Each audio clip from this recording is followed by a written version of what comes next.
গাজীপুরের শ্রীপুরে বনভূমি দখল করে গড়ে তোলা অবৈধ বসতবাড়ি স্থাপনা উচ্ছেদে যৌথ অভিযান চালিয়েছে বন বিভাগ। অভিযানে ৫৬টি বসতবাড়ি ও স্থাপনা ভেঙে গুড়িয়ে দেওয়া হয়েছে। উদ্ধার করা হয়েছে ২০ কোটি টাকা মূল্যের বনভূমি।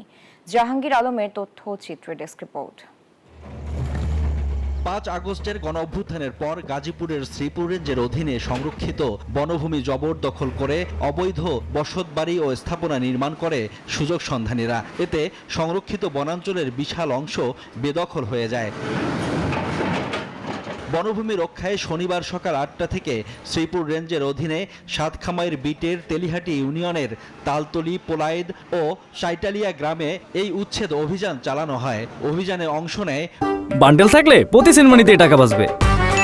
বিকাশ সেনমানি বান্ডেল কিনে জিতুন প্রতি লেনদেনে।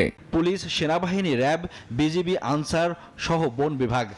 ইতিমধ্যেই সকালে আমাদের ৬:৩০ থেকেই আমরা একত্রিত হয়েছিল এবং সর্বশেষ আমরা ৮টা হতে অভিযান পরিচালনা করা হচ্ছে ৩টি আলাদা আলাদা লোকেশনে। বর্তমানেও অভিযান পরিচালনা করা হচ্ছে এবং বর্তমানে আমরা অর্ধেকেরও বেশি আমাদের অবৈধ স্থাপনা ইতিমধ্যে উচ্ছেদ করা হচ্ছে।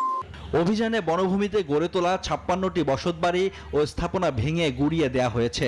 উদ্ধার করা হয়েছে ২০ কোটি টাকার বনভূমি। এদিকে বসতবাড়ি হারিয়ে দিশেহারা পরিবারগুলো, সরকারিভাবে পুনর্বাসনের দাবি তাদের।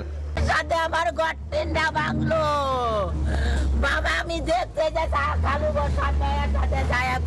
তিনটা রুম যেতে না দাদা। আমরা একটা দিনে সময় দিল না, একটা দিনে সময় লাগে।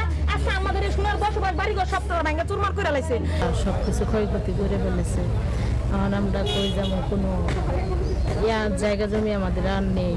বনভূমি রক্ষার স্বার্থে অভিযান অব্যাহত থাকবে বলে জানিয়েছে বন বিভাগ। Shoaib Shamim, desk report, news 24।